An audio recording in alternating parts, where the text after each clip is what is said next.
We're up to 21 people. I'll give it a couple of minutes and then go.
Okay, I think we shall start.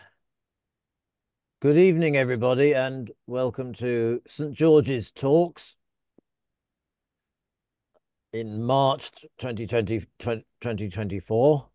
It's seems rather like going back in time to having a Zoom meeting exclusively this month. But I can see everybody's used to it. A few of you videoing, but most with the video switched off and muted.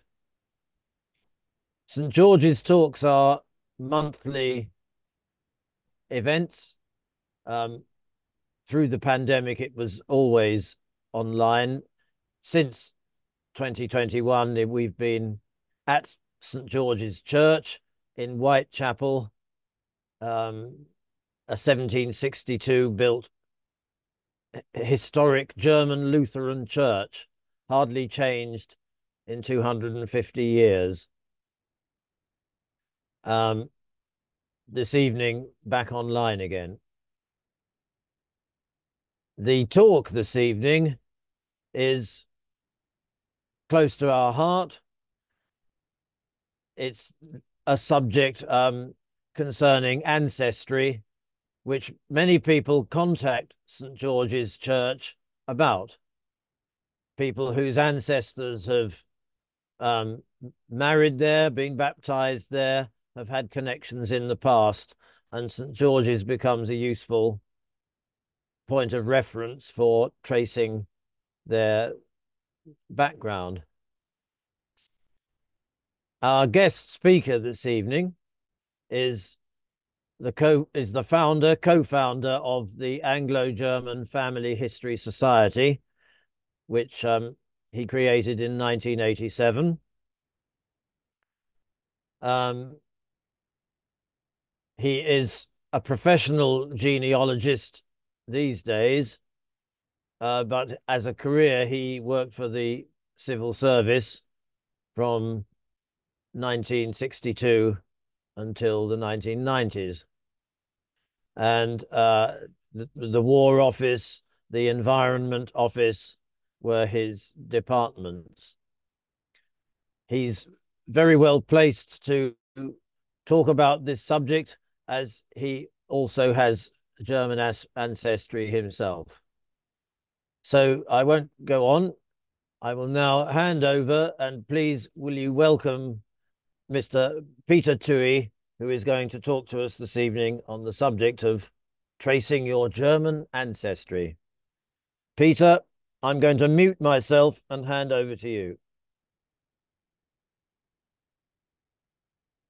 Peter, you'll have to unmute and then I should speak. know better. Yeah. Yeah. Okay. I'll just try and share my screen now. Crossing fingers.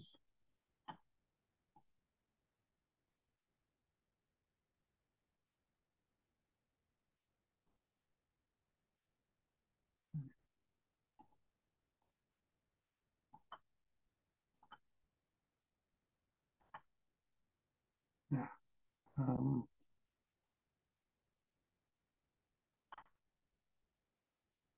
uh, to get rid of things.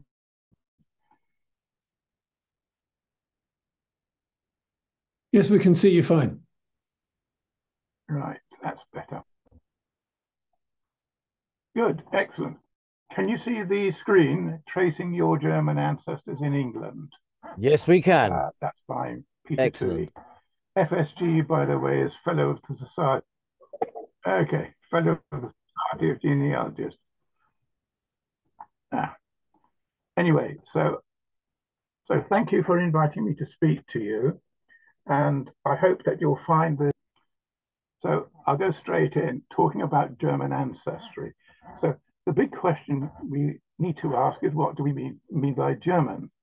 Until 1871, there was no actual country called Germany. That came in with the German Empire, which was set up in 1871. And previously, there were hundreds of different states all over Europe, some big and some small. Indeed, it's only because of the political situation in 1871 that Austria-Hungary did not become part of Germany in 1871. Now, this map covers the German Reich 1871 to 1919. The blue bit is basically the Prussia and the places that it had incorporated into Prussia. You'll see there you've got Pomerania, got West Prussia, Brandenburg. Hanover was a province by then, it ceased to be a kingdom in the 1850s. Just above Hanover, you've got Schleswig-Holstein, which was incorporated by war. In fact, a lot of those in the middle were incorporated by war, but you also get at the bottom with different colors, different kingdoms. You've got the Kingdom of Bavaria, the Kingdom of Saxony, the Kingdom of Württemberg, the Grand Duchy of Baden. You've got the Palatinate, which is the little bit of green Kingdom of Bavaria off to the left-hand side, and the Reichsland Alsace-Lorraine, sorry, Lothringen, which had been incorporated in the Reich by 1871, only just. It gives you an idea of the size of the German Empire at its height and a large part of Europe. But don't forget, before 1871, a lot of these kingdoms were independent of Prussia. Now, I'm not going to go into depth in researching in Germany. I'll explain the problems you've got. There are no national indexes or sources for Germany. All records are held locally, normally in the town or the village. These are births, marriages, and deaths, for example, and other records. It's like needing to know the parish in England before you can start doing your family history research.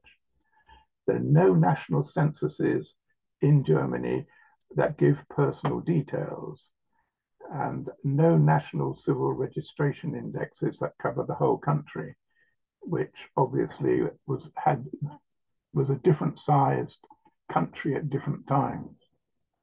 So what can you do if you want to research your family history? You can use British records to discover the immigrant's place of origin, if you're lucky. But first you must identify the immigrant. Do you know his or her town or village of origin? Did he or she naturalize in England? Did he or she attend one of the German churches in the UK? That's always a useful thing to do if you can find the registers. They will give you quite a lot of information. And was he interned in World War I, or he or she, because women were interned in World War II? Those unfortunate circumstances did give rise to records, which can be helpful. But first of all, some general points. Watch the spelling of German surnames.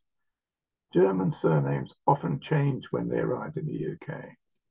Now, my German surname is Weimann, W-E-Y-M-A-N with one N. Often it was Weymann, W-E-H-M-A-N-N. Or Schneider was often anglicized Taylor. Or Schroeder to Schroeder without the umlaut, but an additional E. And then you've got the name Schutter, which was anglicized as Shooter. And often German surnames are quite long, and sometimes they were abbreviated. So Messerschmitt has been abbreviated to Smith. Not very helpful. Some German surnames of women have a feminine ending. It's not very common, but you do find this, the IN put on the end of the husband's surname. So you get Müllerin as the wife of a Mr. Müller or Herr Müller. Surnames, though, can be helpful, as many are originally regional in Germany, at least before World War II, when a lot of things changed with people moving from other parts of Europe. So, for example, you get Metzger, which is butcher, in the south and southwest, but butcher in the north is often Schlachter, and in the east it's Fleischer. So these things are useful to know, and there are some books that do this kind of thing. Most Germans have and had more than one first name. Germans were generally known by their last first name, if you understand what I mean. My German ancestor, was Johann Friedrich Weimann. So he was known by his Rufname, his calling name, Friedrich. But his first name to English people was Johann or John. Actually, in German records, the Rufname is often underlined in the records, just to make clear that that's the name they were known by. Now, the British did not recognize this. In fact, most British people only had one first name until the mid-19th century. They did not recognize that, and they called German immigrants by their first name. Often they just called them John. So John Weimann would have been their name. But sometimes the immigrant would then drop their first name because it was too difficult to explain to English people what was going on, or they accepted that they were going to be called John and dropped their other names. Now, my ancestor kept to Friedrich, so that was helpful of him. British censuses. Now, I'm not sure whether many of you have any experience of using the British censuses, which really effectively start in 1841 and go on every 10 years to 1921. The 1931 census was destroyed by fire. There wasn't one in 1941, so the next one after 21 is going to be 1951, which I won't be around to see. Now, censuses do not normally give more than the country of birth for foreign-born people. It would just say Germany, if you're unlucky. But not always. Check all the British censuses just in case, because in many cases, the actual place of origin, sometimes just the parish, was actually put in and left in by the census. So you might be lucky. Also, if you're not too sure where they came from and it doesn't tell you in his entry or her entry, check any siblings and known relations, because they may have put down their place of birth. And if it's an apprentice or a worker, this is quite common with German pork butchers, for example, who came over to work here. They often brought in workers from their home village, and when they wanted an apprentice, they'd write back to their home village and ask one of their neighbors or relatives to send a young man as an apprentice. So if you didn't know what their place of origin was, maybe the master's place of origin will be helpful. And also the other Germans in the same house or street, they may be relatives too. And do try different spellings of their names and different first names. By the way, in the censuses, you sometimes get the note that somebody is a naturalized British subject. Don't believe that normally. If it's if it's in the mid-19th century, it's probable that the person being asked didn't understand the question. When he was asked whether he was a naturalized British subject, he probably just asked whether he was settled there and wanted to stay. And but he wasn't naturalized necessarily. In fact, when the First World War came along, large numbers of people who'd been there all their lives virtually hadn't bothered to naturalize because nobody thought about it. Unfortunately, they were interned. Now, talking about naturalization, it was quite expensive. Before 1844, the only naturalization available was by Act of Parliament. You had to pay for an Act of Parliament, which, as you can imagine, is extremely expensive.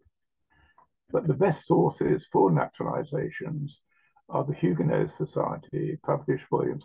They don't just cover Huguenots, they cover all immigrants who were naturalized. And they go from 1509 to 1800 and are fully indexed. Most large libraries have got them. Denization was a form of naturalization. It was cheaper because it didn't give you all the rights that naturalization could give you. You couldn't, for example, stand for election in Parliament if you were only a denizen. And that gradually died out. That was also only by Act of Parliament until it was abolished in 1873. Naturalization could still be by Act until 1900, but when you can do it much cheaper by using the Naturalization Acts, you wouldn't bother spending all that money when you could just do it by filling in a form and sending it off to the Home Office. Now, the Acts, though, are held in the House of Lords Record Office and are online. Well, the index is online. Now, the Home Office records, because the Home Office looked after naturalizations, their records from 1844 are all at the National Archives at Kew. If you're lucky enough to find the actual files relating to the naturalization, these are the files with all the correspondence on it. That can be fantastic, and you'll be very, very lucky. And they're indexed on TNA's, on the National Archives, Discovery website, which is free. The certificates are indexed there from 1870, and Ancestry, that's ancestry.com or .co.uk, which is a website for family historians, has copies of the certificates between 1870 and 1916. And in most cases, in virtually 99% of the cases, the place of birth and the parents of the applicant are given. So that's why it's very useful if somebody did. Now, this gives you an idea of what you'll find on Discovery, on the Discovery website at the National Archives. These are just lists, just an example, basically. You can see this is a Heinrich Müller from Prussia, a naturalization issued 2nd of July, 1864. And there's a reference there, and you can go straight into the website and have a look at it. And the one underneath is a William Müller. Notice he was William, not Wilhelm, from Bremen City, and his was 22nd of September, 1864. And again, it's got the reference. So this is just a sample of what you can get. Now, this is my wife's ancestor who was an immigrant, Jacob Rocker. He was a hairdresser and lived in the East End of London, but he did quite well and he naturalized. People didn't naturalize if they weren't quite well off because it was an expensive business. He had to do it because he wanted to open a barber's shop in the City of London. And to open a shop in the City of London, you had to be a naturalized British subject. So that was our luck. So it says he's a subject of Germany, having been born at Edenkoben in the Palatinate of Bavaria, and is the son of Heinrich Jakob and Anna Eva Rocker, both German subjects. He's of the age of 36 years, a hairdresser, is married and has one child underage residing with him, viz. Emily Victoria Rocker, age 5 years. Now that's there because the wife is automatically naturalized by this, as is that child. Whether they knew that, I don't know. Now, going away from naturalization, passenger lists can be quite helpful if they came from Hamburg to England. These are available indexed on ancestry.co.uk. Between 1850 and there's nothing before 1850. Between 1850 and 54, there's a single list, but it does not usually give a great amount of data. It can be quite helpful, though, if you can identify your ancestor. Between 1854 and 1914, and then the war, and 1920 to 23, the passenger lists are indexed, but only by initial letter of surname and then by date of voyage. Nowadays, the computer should be able to pick them up anyway. Excuse me. Excuse me. The list continued up to 1934, but those after 1923 are unindexed. There are indeed two series between 1854 and 1910. These are direct and indirect lists. The indirect lists related to ships that called into ports in Europe before traveling onwards to America or Australia. The direct ones went straight to America or Australia. And I should point out that the lists, passenger lists, only covered passengers leaving Germany and leaving Europe. For those going to other parts of Europe, there are no lists. There we go. Other passenger lists, I'm afraid they're a bit thin on the ground. The Bremen and Bremerhaven passenger lists only survived 1920 to 1939. It's unclear whether they were deliberately destroyed after so many years or whether they were destroyed in bombing in the First World War. But there's a search index which is at Towey Mouse. Now, this is the Bremen Family History Society, which is based in Bremen, obviously, and it's called D-Mouse, and that's the website, www.d.mouse-bremen.de. The other published Bremen and Bremerhaven lists appear to be made up from US passenger arrivals. So someone went through the list of people from Bremen and Bremerhaven arriving in New York, for example, and made an index out of those. But if they went to New York, they may not have come to this country. And only stray lists survive for other European ports like Antwerp, Calais, Rotterdam, and Le Havre.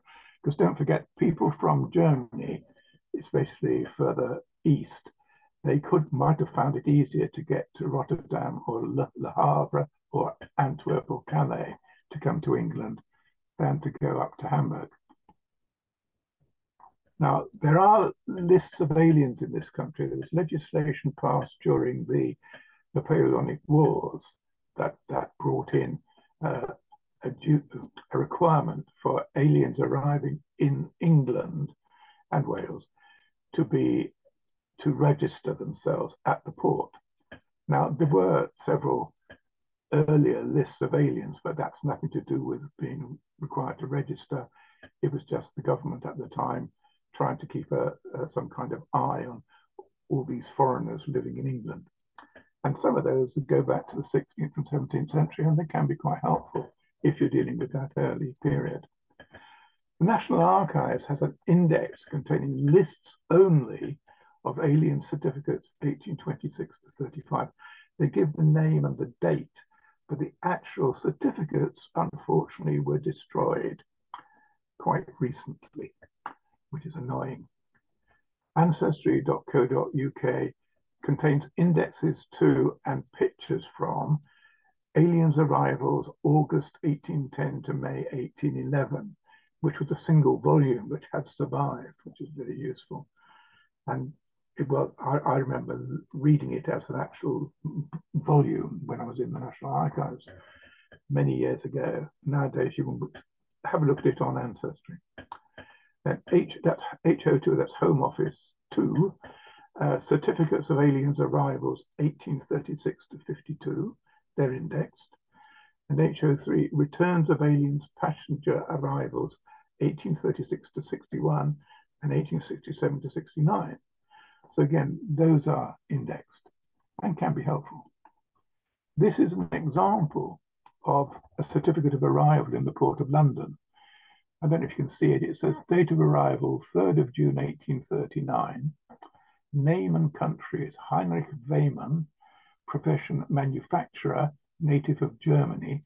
So this is 1839, when supposedly there was no such place as Germany, but they said native of Germany. I think in those days people thought these parts of Germany, which all had different nationalities, they were still Germans, and therefore they came from Germany. Anyway, from what port arrived? Hamburg via the ship Neptune. And then they got remarks, and it's quite helpful. It says first arrival and has a passport, but it doesn't say who from, probably Hamburg. And then the signature is right at the bottom, which is not quite nice. But they don't all survive. But if they do, then it's not too bad. Now, German churches in the UK. There were always been large numbers of Germans in England from the very early days. And from the 17th century, there were many German Protestant churches in London. There was one German Roman Catholic church, St. Boniface in Whitechapel, which opened in 1862. The current building was built after the war because the one that was built in 1862 was bombed. There had been a chapel here from about 1820, I think, Roman Catholic chapel. Protestant churches existed in other cities in UK, Dublin, for example. Not very much in it, though, because it was used as a convenient place for Irish people to go and get married without having to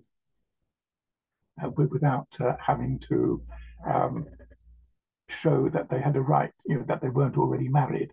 So there's a lot of nonsense in the Dublin registers, if you can find them. Not very many Germans in it at all. Edinburgh, though, there was a very good German church there. Liverpool, Hull, Manchester, Brighton, 20th century Brighton, not a lot in it, it's only a couple of pages. Sunderland, Bradford, South Shields, and Newcastle upon Tyne. So those have all been indexed by the Anglo-German Family History Society, and we have copies of the registers. We have all the details from those registers in our records, and we can look them up for people. Now, the Anglo-German does publish various research guides. This is one, I'm sorry if it looks a bit dog-eared, I do use it quite a lot. It's all the known registers and other records related to the churches, and with where they are and what periods they cover.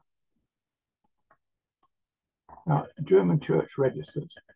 Several of the German churches in the UK record where in Germany the parents of the baptized children, or the bride and the groom, or the person buried came from. St. George's is very good like this, especially in the 19th century. Not so good in the 18th century, I'm afraid. But if your people were married, for example, or baptized at St. George's in the 19th and early 20th century, it'll give you the parish of birth of the child or the bride and groom or the person buried. The place is often the parish, except in the case of cities where it may just give the city name. And the information is in a name index database that the Anglo-German Family History Society keeps. So we can look things up for you.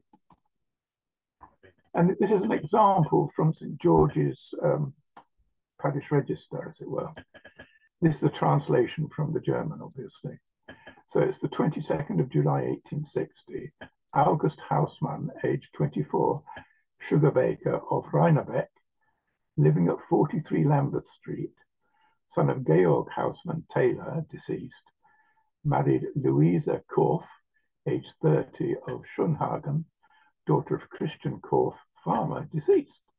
Now, that, as I say, is a translation, so it's very full of useful information, and that's just from a marriage entry.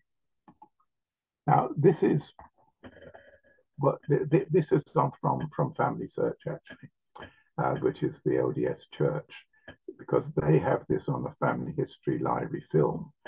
At the bottom, it's got the film number. Now, unfortunately, it gives the marriage place of St. George's German Lutheran Church, Battersea, Surrey.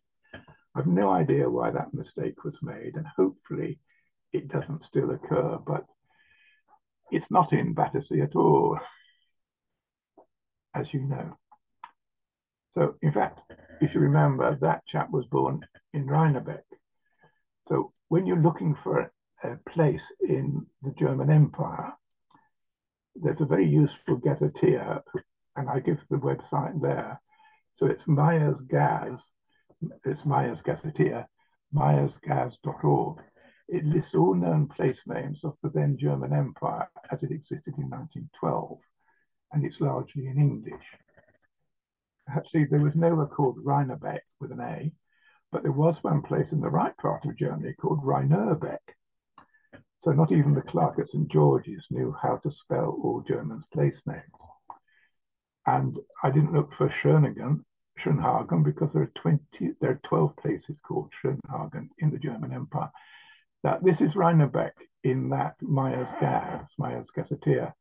And you see at the top, it says Rheinerbeck, Hamelin, Hanover, Preußen. Hanover is in German and Preußen is in German. But if you look further down, you see in the old Gothic street, Rheinerbeck, D, it's Dorf, meaning village, and it's got an S, that's an S, for C, Rheinerbecker Horst. As it explains down there, Rheinerbeck is a dependency of Rheinerbecker Horst, which should be consulted for additional information. And the map shows where Rheinerbeck is, which is more or less where Hamelin is. So that's a very useful website, and it's free. Now, other options for your research, the occupations of German immigrants can help. Mine were sugar bakers, and sugar bakers came usually from Western Hanover, Bremen, and Hamburg. A lot of pork butchers also came over, mainly after the Napoleonic Wars, and they came from Württemberg. Street musicians often came from the Palatinate, the Pfalz, and there are lots of German street musicians in this. In fact, I live in Western-super-Mare, and there was a German band here before the First War. Clock and watchmakers came from the Black Forest area in Baden. Not all of them, but 99% of them did. And soldiers in the King's German Legion came from Hanover. Now, this was because during the Napoleonic Wars, Hanover was invaded by the French. And while the French lost the battle, they won the war. And so the Hanoverian army made themselves scarce and came over to England, whose king was also the King of Hanover, and joined the British Army as the King's German Legion. And we've got detailed records of all of them. Though, of course, during the war, as people died or were wounded or ceased to serve in the King's German Legion, they had other German-speaking recruits who were generally posted to the KGL.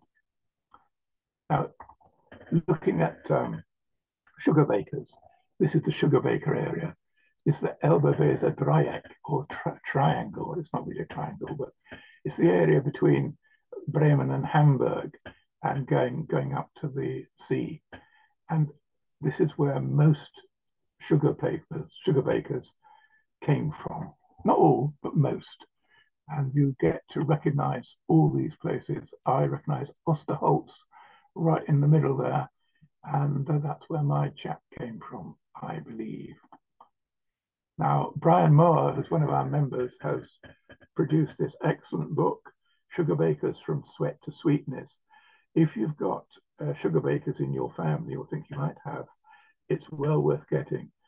And Brian also has an excellent website, which he still runs, and that's got far more information about individuals. Now, I mentioned pork butchers. These mainly came from the Hohenlohe-Kreis, that's the Hohenlohe County in northeast Württemberg, starting after the Napoleonic War.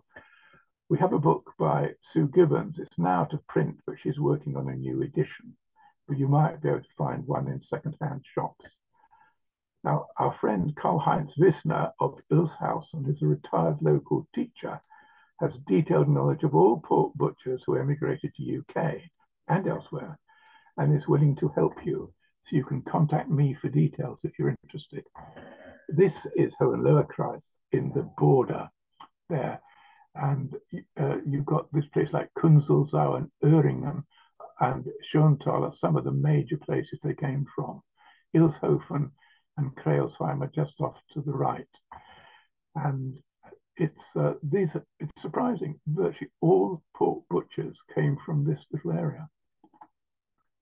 I mentioned German bands and musicians, and many German musicians emigrated or worked here over the centuries. You got Handel, J.C. Bach, Haydn, Mendelssohn, and of course lots more. And orchestras in this country and military bands often contain many Germans. Often in a British regiment, the colonel would import a band of Germans to be his regimental band because he had to pay for them himself. So between about 1860 and 1914, travelling German street bands were very common all over UK and indeed all over Europe. We publish a booklet on the wandering musicians of the Westpfalz, which is the Palatinate, and this is Musikantenland, and a large number of the people who were members of German bands came from this area. It's surprising, really. It's quite a smallish area, and virtually all of them came from here. And that's the book, The Wandering Musicians of the Westpfalz. Clock and watchmakers. My wife is currently working on a book on German clock and watchmakers in the UK. Unfortunately, it keeps getting bigger, and she's not actually finished it yet. So I think we might well publish it online instead. Now, these people mainly came from the Black Forest, the Schwarzwald, in the Grand Duchy of Baden. To start with, they made clocks in the long winter time and sold them as peddlers from their backpacks.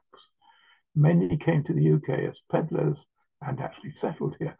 This is a lovely illustration that we actually found in the Black Forest of one of these travelling clockmakers with his umbrella and his pack on the back with those. I mean, it was the actual clock face and the workings that he sold, not the actual boxes, as it were. And then hairdressers. Many hairdressers in the 19th century in London and elsewhere were German. Unfortunately, we cannot pinpoint their place of origin directly from their trade. But in East London, they tended to be organised by the London Concordia, which was a kind of union, and in West London by the International Union of Journeyman Hairdressers. Now, my wife has written this book, German Hairdressers in the UK, Their Effect on the British Way of Life, which is quite well worth having a look at. And this is a French picture of a barber with the blood thing underneath his chin, catching the blood for shaving. Anyway, then the King's German Legion. This is, as I said, the former Hanoverian army, which escaped to England after Napoleon conquered Hanover. There are good records at National Archives, and most are indexed in the name index, including later pension records which we've obtained from Hanover. Because of losses during the Napoleonic War, recruits were often from other German-speaking parts of Europe, as I've explained. Now, we've published two books on the King's German Legion. In the Napoleonic Wars, many German-speaking regiments formed under British or German officers. This was private enterprise, really. And prisoners or deserters from French regiments often recruited into British regiments because the French had gone and press-ganged a lot of people from Germany to fight in their regiments. And when there was a battle and the French lost, some of the prisoners decided they'd rather fight in the British regiments. Now, in the UK, the army had what they called foreign depots. So there were enough of these recruits from foreign countries to justify having special foreign depots to distribute recruits to regiments. And many Germans anyway served in British regiments as drill sergeants and bandsmen, both before and after the Napoleonic War. Now, this is one of our books on the King's German Legion, Records and Research, Volume 2, edited by Gwen Davis. Now, the British German Legion was an entirely different organisation. During the Crimean War, the British German Legion was recruited and trained. They were invited by the British government to come to England to be trained. They tended to come surreptitiously because the German government at the time banned this kind of thing. But they were recruited and trained, though few of them were actually properly trained before the war ended, so very few actually got to the Crimea. The personnel records are in our names index, and some British German Legion soldiers stayed here after that because they couldn't go back to Germany to be arrested. Many, though, went to South Africa and then on to India in the mutiny. So again, we've got records of a lot of these. Now, the Jewish Geological Society of Great Britain is the best society to help you with researching German Jewish ancestry here and in Germany. Now, their website contains much useful material and advice, and they have special interest groups where more experienced members who are researching in particular places can help people who are new to the game and tell and show them how to do it. Now, getting on to the First World War, at the outbreak of the war, there were thousands of German families living in the UK. As I'd mentioned before, nobody understood about naturalization at the time. So few had naturalized, so the males of fighting age were interned. And German-owned businesses, that's the businesses that they owned, were confiscated without compensation. The wives and children were left to fend for themselves, though to be fair, the Quakers did a lot of good to help. Those sons born in the UK were British citizens by birth. So if they hadn't joined up by 1916, they were called up with all the other British adult men. Many went into the Middlesex regiments for some reason. Now, civilian internment camps holding adult male Germans and Austrians and Bulgarians were set up around the UK. The main camps were on the Isle of Man at Nokelo on the west coast and Douglas on the east coast. There were many other camps elsewhere in UK, but mainly in England. There were some in Scotland and some in Ireland.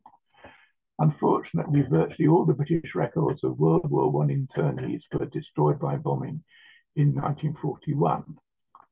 That's bad luck. Now, fortunately, we have got the International Committee of the Red Cross website. And from August 2014, it has put its records of civilian and military POWs online at that website. It's in French, but you can get an English language version by just clicking. And the site is very clunky and takes some effort to master, but it does contain virtually all the Red Cross's records of civilian internees. I couldn't comment on military ones, but civilian internees, which would normally give the place of birth, which is very helpful. This is an example of one of those. This is a card, and this just gives you the record, an introduction to the records of this wrote Johannes Kirschner or Kircher, who was 35 years old. That was at 37071 was his number, but the rest of it's very difficult to read.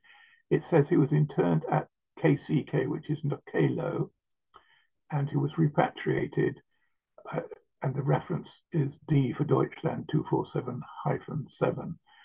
But it's useful. It gives the official list when he first appears, which is list number 43 of the 10th of July 1915. And you can actually look at that list on their website. Now, something that's come up in the last 10 years or so is the Nokelo website. This was the main internment camp during the First World War and to a certain extent the Second World War. So it's the Center for World War I Internment, Visitor Center and Database. So over 100 years ago, say about 1940, it was about 1916, I think, 23,000 men moved into our small village. It was called Patrick, to help us to tell their and our stories. And this is a very good website. It's free. You just need to go along and join. And you get a lot of very useful information. That's the website address. They're an expanding database of internees and are willing to help free of charge. We recommend families of internees visit the site and go for a guided tour. This is free, but you must book because obviously you don't want too many people all turning up at the same time. And you get a guide who shows you around. Hope it's not raining because it's very exposed. They have a great working diorama of the World War I site, which it took some producing, but it's really well worth a look. It's even got a working train on it.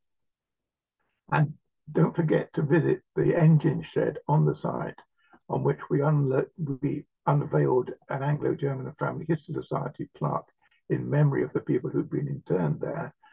And this was back in the 90s, so it's going back a bit. And there's an invitation from Nicolo. Share your family story. You can go in there, you can have a look at what they say, you can enter your own details of your own family. Now, in World War II, it was a bit different. Enemy aliens in September 1939 were interned, males, females, and children. After the sinking of the Arandora Star on the 2nd of July 1940, this was a ship taking German and Italian internees to Canada. The British government stopped shipping them overseas. Many of those who were drowned were German Jewish refugees. Now, a tribunal system was set up in London to separate Jewish refugees and non-Nazis from Nazi sympathizers. And the records of the tribunal are on microfilm at the National Archives, and they're indexed in the Discovery website. Where the person is released, the front and back of the cards are available. Where they were not released because they were suspected of being Nazis, only the front of the card is available because stuff written on the back of the card is probably quite confidential. But it also gives the date and place of birth and much more personal information. This is an example of one particular tribunal card. It's just at random. This chap, Erich Wolf Friedrich Israel Kahn, I'm pretty sure he was Jewish. It gives his date and place of birth, 25th of August 04 in Stuttgart. He's German, and he lived in Northwest 11, which is Hampstead or nearby. He was a painter, an artist, and it says the tribunal decided he was exempted from internment until further order. And that was dated 28th November 1939. If you look further up, it says released 24th of February 1941. So I'm not sure what happened there. So if all this fails, don't give up.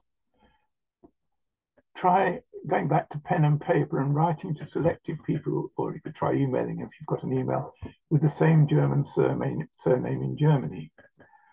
Join the local German Family History Society in Germany, covering the area you think your ancestor came from. I found them extremely helpful. And of course, join the Anglo-German Family History Society and use our members' expertise. Now, to keep you going, this is my book, How to Research Your German Ancestors, which is again available from our society. Now, I'm going to stop sharing my screen, and I think we've got time for questions if I'm right. Yeah. Well, thank you ever so much, Peter. That was fascinating and very clear. Good. There is one question in the Oh. I'll have a look at the chat. That's Imo's report. 27 tickets were sold for this talk. I thought it was nearer 30, but 27 is not bad. It's pretty good. That's not bad. Yeah. So I was just interested. Women were not interned in the First World War. Did that mean that they split up families? Yeah. And the women were allowed to remain on the mainland? Yeah. Yes and no. It's nothing's 100%. Yeah. There were, during the First World War, several families and individuals were repatriated to Germany. And these often included females and with young children whose husbands had been interned. Now, this might have been because they wanted to go back to Germany and didn't want to be left without any means of support in England. Yeah. But it may be that they were repatriated forcibly. Some of these wives were, of course, of English origin and didn't speak German. And Yes. didn't speak German. So landing in Germany in the middle of a war where the Germans were fighting the English, you weren't very popular. So, but this is what happened, I'm afraid. But generally, females and children were not interned during the First World War. One or two might have been, but very few. I've not come across any. In the Second World War, however, everything was equal, males and females. And indeed, on the Isle of Man, near Peel, there was a camp that was especially for women and children. Yeah, I see. Good. Well, thank you very much. What about anyone else? Have we got any questions? We have a question here, I think. Hang on. Sigrid would like to ask. Sigrid, unmute yourself and fire away. It isn't so much a question as a comment. The women, including the English-born English women, were repatriated or treated as enemy aliens because by law they became German the moment they married a German citizen. In the other way around, of course, the same. If a German woman had married an English person, then she wouldn't be counted as an enemy alien either. So that's one of the reasons why English-speaking wives got repatriated. Yeah, that's true. Yeah, that's true. Thank you, Sigrid. Would anyone else like to ask anything of Peter? There was my 4 times. Hang on, let's have a look. Yes, go on. My 4 times great-grandparents were married at St. George's on 6th of May 1860. Is it possible to find out whether their children were christened at the church and whether they went to the German school next door? It's possible to find out whether their children were christened there, and we do have the records of the German school, but I'm not sure they go back as far as 1860. I've got a feeling it's about 20 years later, but I'm always happy to look. Yes, is the answer. There's a question from Tia Cobb above that one. Oh, sorry, I missed that. Is there? Yeah, here we go. I do have a question regarding ship records in Glasgow. My paternal grandfather showed emigrating through there on his way to the US. Do you have a reliable resource where I can look for his entrance and exit ship records? If he went to the US, the best place to look, I'm not sure what date it is, whether this is Castle Garden or the later immigration place, but they should have the ship records. There should be records. I'm not sure whether there are records from Glasgow to the US, but they are in the US for ships coming from Glasgow. That's probably the best place to look. And the record should give his place of origin. The ship's record should give his place of origin, if you need. Can I define it a little bit better? Go ahead. Yes. Okay. I only have one document that I have found that has any information on my grandfather coming to the U.S., and it is on his application for citizenship here. Family. I'm in U.S. Oh, sorry. Yeah. So this has been delightful for me. Good. But family lore and all my research tells me that my grandfather made up the name that he used in this country. I know everybody with that name personally because they're all my first cousins and their children. I cannot find that name in any Ancestry records that are not in the United States, with the exception of that one application. And it just has him residing in Glasgow before coming to the US. So it's probably just a pass-through. So what was the surname? Well, it's Ritterby, Ritterby. Ritterby, yeah. And by using US Census records, he's randomly listed as German, as from Finland, and from Russia. So, you know, they're all over the place. I cannot identify where he's from specifically, but I was hoping to find an actual ship log that shows something more. Yeah. When he arrived in New York, if he did arrive in New York, He did.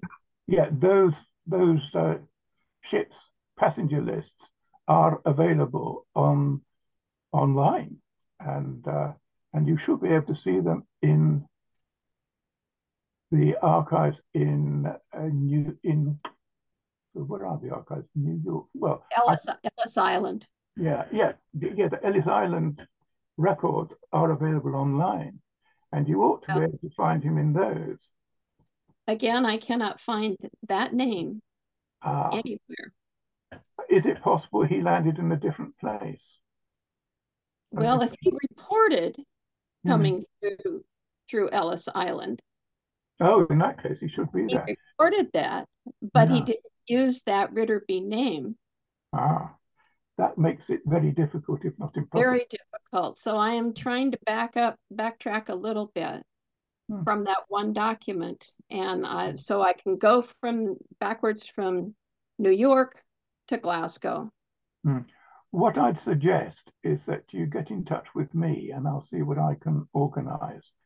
Okay. From this end. I don't know if Rick can give you my email address. Yes, I can do that. Yeah, that's probably the best way. Well, thank you. I don't guarantee I can do something, but at least I can look. Well, I came with just a little bit of hope. Okay, let's see if we can do it. Well, that would be excellent. I'll need a way of contacting you, Tia. Okay, I will give you my put your email in the chat. I will do that. Thank you. So we've got 7 new messages now. Hang on, let's have a look. My great-grandfather is only known as George Croft, born in Hesse, worked as a sugar baker. Actually, some sugar bakers did come from Hesse. Married in the parish of St. George in 1865. What are the odds of finding his German roots and German name, as George Croft suggests an anglicised name? I would suggest that you actually look in the register.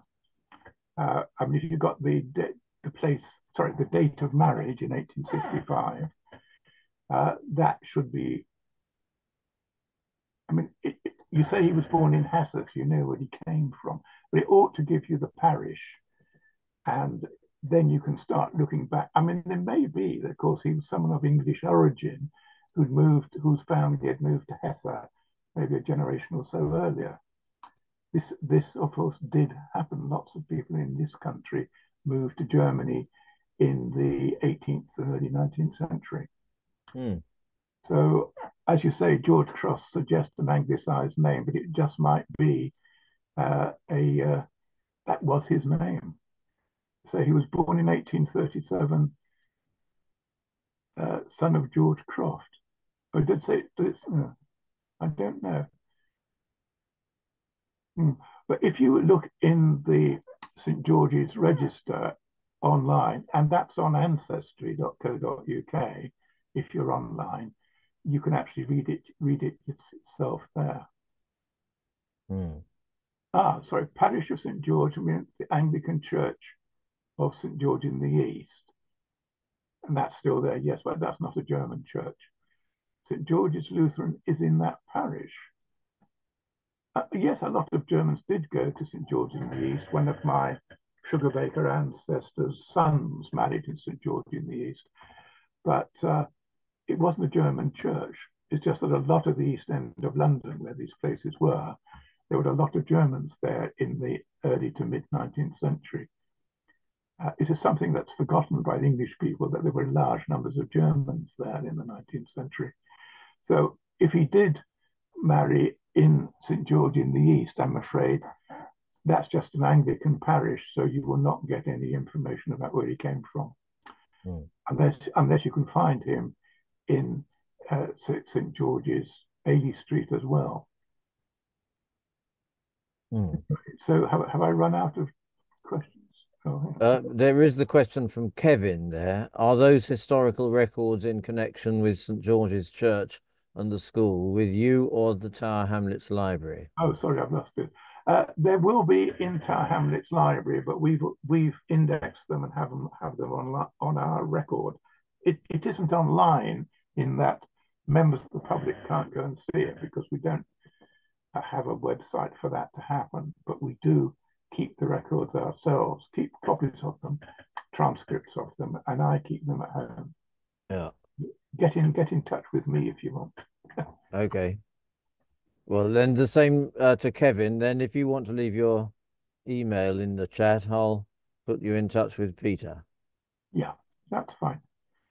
Is there one new message here? I thought there was 7 earlier on. I asked about ship records out of. Oh, right. I don't want to do that. That's your email address. Yeah. Yeah. I think that's. I thought there were others. Yeah.